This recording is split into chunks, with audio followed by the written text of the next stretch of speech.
Tersangka dugaan pelecehan seksual Iwas alias Agus kemarin melakukan rekonstruksi atau reka ulang adegan dugaan pelecehan seksual terhadap 15 wanita. Lebih dari 40 adegan diperlihatkan tersangka Agus yang disaksikan tim jaksa dan diawasi Komisi Kepolisian Nasional.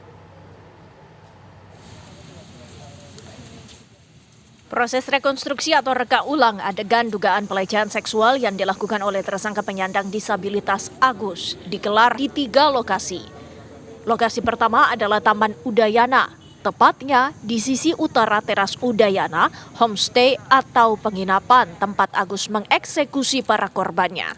Lokasi selanjutnya, kawasan Islamic Center yang menjadi lokasi terakhir Agus diantar usai dari penginapan. Lebih dari 45 adegan dipraktekkan tersangka Agus di hadapan para penyidik dan tim jaksa Kejaksaan Tinggi Nusa Tenggara Barat. Rekonstruksi sendiri atas arahan jaksa penuntut umum untuk memperjelas kronologi kejadian dan memastikan kesesuaian keterangan para korban dan saksi. Polisi menegaskan bahwa rekonstruksi ini merupakan bagian dari upaya pengumpulan bukti untuk proses hukum lanjutan kuasa hukum tersangka. Pendamping korban serta tim jaksa penuntut umum serta Kompolnas hadir dalam rekonstruksi ini. Kompolnas mengawasi penanganan kasus pelecehan seksual yang melibatkan penyandang disabilitas ini.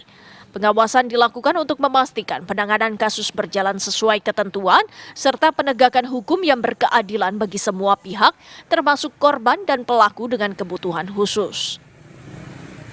Tapi yang kami lakukan adalah sebatas bahwa penyidik sudah proper atau tidak. Jadi tidak hanya menangani tersangka, tetapi juga menangani korbannya.